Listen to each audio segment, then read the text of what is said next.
Good morning दोस्तों, कैसे हो आप। मुझे आशा है कि आप सभी अच्छे होंगे। तो चलिए आज हम 7 अगस्त को बनने वाले हरियाणा करंट अफेयर के क्वेश्चनों को रिवीजन कर लेते हैं। लेकिन उससे पहले मैं आपको बता दूं कि हमारी वेबसाइट हरियाणा स्टार्ट हो चुकी है, जहां पर आपको हरियाणा करंट अफेयर, हरियाणा के प्रसिद्ध स्थल, हरियाणा की जिले, हरियाणा जीके ट्रिक और सामान्य जीके से संबंधित भी जीके यहाँ पर मिल जाएगी। इन सभी को आप ब्लॉग के रूप में, वीडियो के रूप में, PDF के रूप में और हमारे ऐप के थ्रू भी रिवीजन कर सकते हैं। तो चलिए चलते हैं आज की वीडियो पर। हाल ही में हरियाणा सरकार ने किस प्रकार के स्कूल खोलने की घोषणा की है? तो ये घोषणा की गई है संस्कृति मॉडल स्कूल खोलने की घोषणा। प्रदेश में शिक्षा को बढ़ावा देने के लिए सरकार ने 123 संस्कृति मॉडल स्कूल खोलने का फैसला लिया है। इनमें से 38 स्कूलों पर काम चल रहा है। इन स्कूलों में कॉन्वेंट स्कूलों की तरह सुविधाएं मुहैया कराई जाएंगी। संस्कृति मॉडल स्कूल हल्के के किस कस्बे या फिर गांव में स्थापित किया जाएगा, इसका निर्णय विधायकों के द्वारा लिया जाएगा। यह स्कूल अंग्रेजी मीडियम में बनाए जाएंगे। इन स्कूलों के स्टाफ का चयन सरकारी शिक्षकों में से ही किया जाएगा। प्रदेश में जल्दी ही 1400 स्कूलों को बस्ता रहित भी बनाया जाएगा। अब तक सरकार 418 स्कूलों को बैगलेस कर चुकी है। इनसे पहले भी सरकार 1000 प्ले स्कूल खोलने की घोषणा भी कर चुकी है। इन प्ले स्कूलों को आंगनवाड़ियों के अंदर खोला जाएगा। हाल ही में हरियाणा सरकार ने कॉलेजों के असिस्टेंट एसोसिएट प्रोफेसरों के लिए कौन सी ऑनलाइन पॉलिसी लागू की है? तो ये लागू की है ट्रांसफ़र पॉलिसी। इस पॉलिसी के तहत सालाना तबादले होंगे और तबादला प्रक्रिया के दौरान दूसरे कॉलेज में जाने वाले हर असिस्टेंट्स और एसोसिएट प्रोफेसर को अपनी पहली चॉइस ग्रामीण क्षेत्र के कॉलेज की दर्ज करानी होगी। कुल 10 कॉलेज की चॉइस भरी जा सकती है, जिसमें एक ग्रामीण और दूसरी शहरी कॉलेज के क्रम अनुसार भरी जाएंगी। नई ज्वाइनिंग ग्रामीण क्षेत्रों के कॉलेजों में ही दी जाएगी और यह मेरिट और उम्र के हिसाब से मिलेगी। 5 साल से यदि कोई एक ही जगह है तो तबादला प्रक्रिया के दौरान वह सीट खाली मानी जाएगी। अनुबंधन, एक्सटेंशन व गेस्ट असिस्टेंट्स या एसोसिएट प्रोफेसरों के पदों को रिक्त नहीं माना जाएगा। 100 अंकों के आधार पर तबादले तय किए जाएंगे, जिसमें महिला, परीक्षा का रिजल्ट, बीमारी व उम्र आदि के अंक शामिल किए जाएंगे। 57 पॉइंट्स होने पर एक आम असिस्टेंट्स या एसोसिएट प्रोफेसर का तबादला हो सकेगा। पानीपत में बल्क ड्रग व मेडिकल डिवाइस पार्क बनाने के लिए कितनी ज़मीन चिन्हित की गई है? तो ये की गई है 1200 एकड़ ज़मीन चिन्हित की गई है। टेक्सटाइल नगरी पानीपत की पहचान अब जल्द ही दवा निर्माता के हब के रूप में होगी। यहाँ पर दवा के बल्क ड्रग व मेडिकल डिवाइस पार्क स्थापित करने के लिए ददलाना व आसपास के गाँव की 1200 एकड़ ज़मीन चिन्हित की गई है।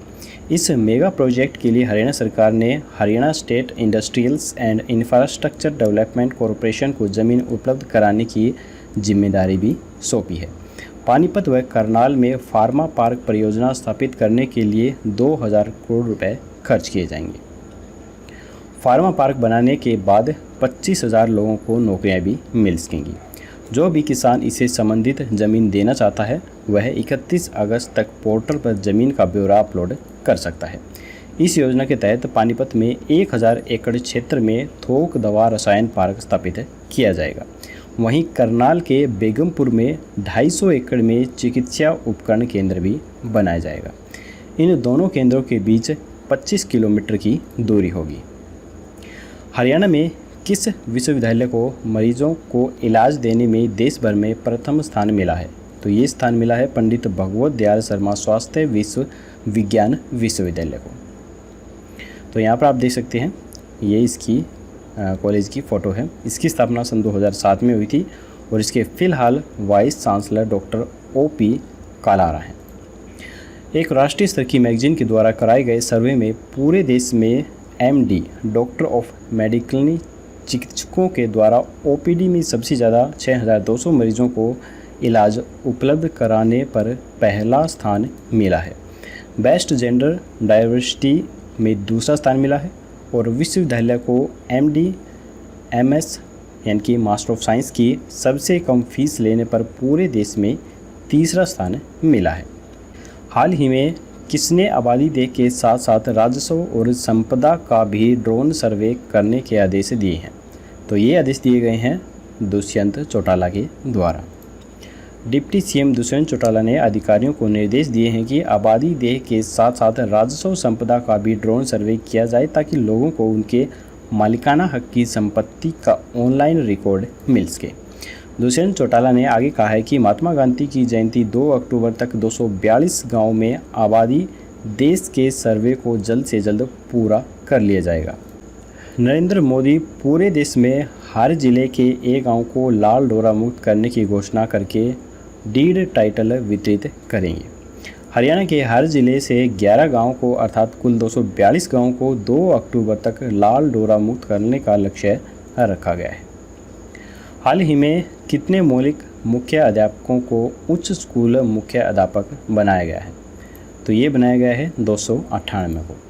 हरियाणा सरकार ने पुलिस निरीक्षक टीजीटी व मौलिक स्कूल मुख्य अध्यापकों को पदोन्नत किया है। 298 मौलिक मुख्य अध्यापकों व मास्टर को उच्च स्कूल मुख्य अध्यापक भी बनाया गया है, जबकि 34 निरीक्षक पदोन्नत कर पुलिस उपाध्यक्ष बनाए गए हैं। 27 पुलिस निरीक्षक को तत्काल पदोन्नति भी मिली है।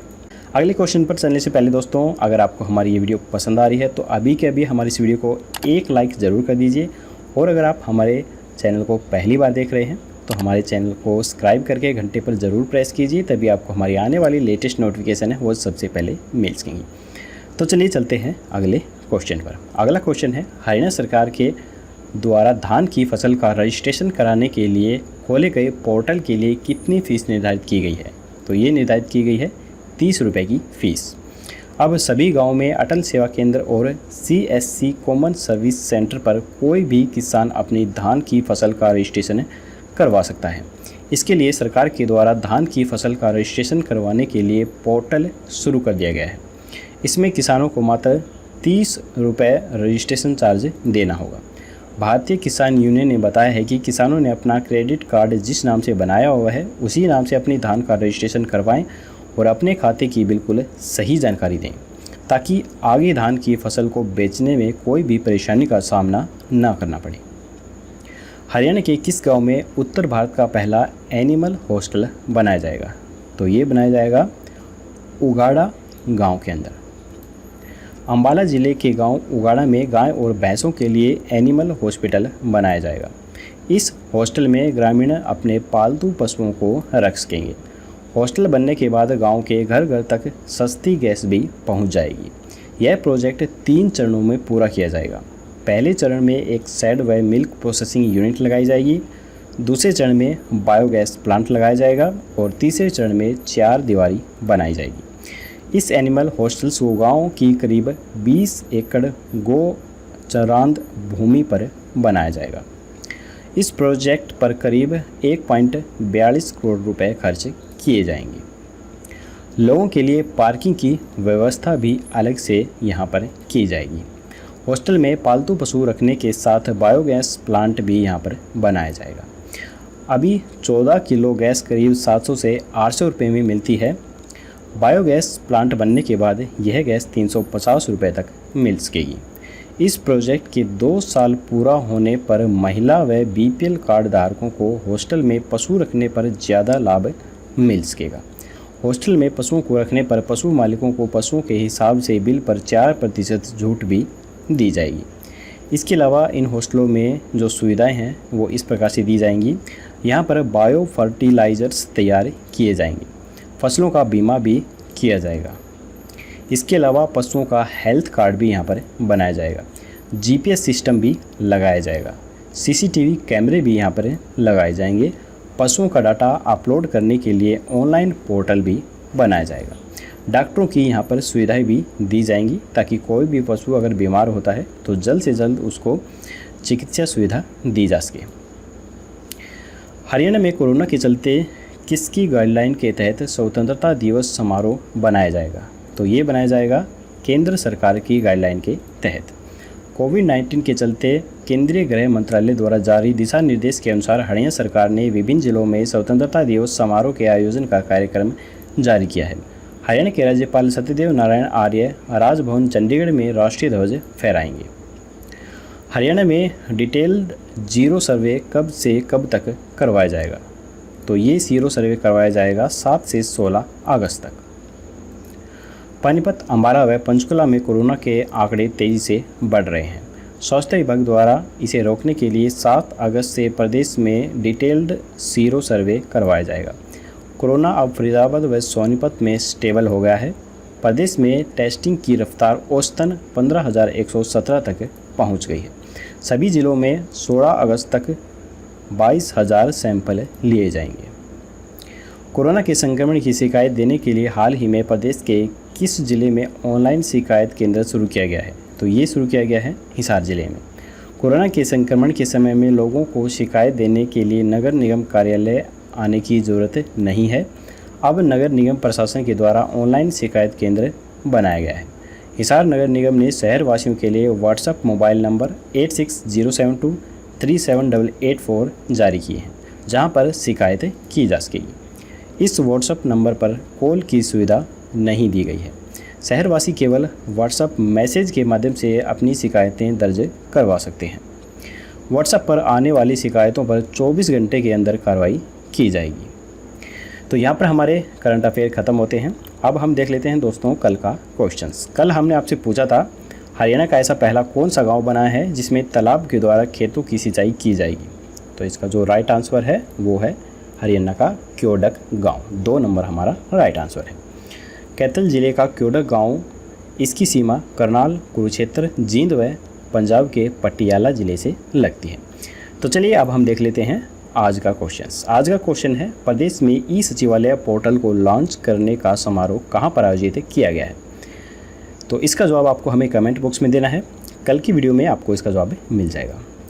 तो दोस्तों हमारी वीडियो यहीं पर ख़त्म होती है। अगर आपको वीडियो पसंद आई तो लाइक ज़रूर कीजिएगा, और आप YouTube के अलावा हमारे WhatsApp, Facebook, Twitter, Telegram, website, Instagram या फिर हमारे ऐप के थ्रू भी पढ़ना चाहते हैं तो इन सभी का लिंक मैंने दे रखा है। आप किसी के द्वारा भी हमें ज्वाइन कर सकते हैं और जीके की तैयारी कर सकते हैं। तो चलिए दोस्तों, जल्दी मिलेंगे ऐसी ही एक और नई वीडियो के साथ। तब तक के लिए जय हिंद, जय भारत।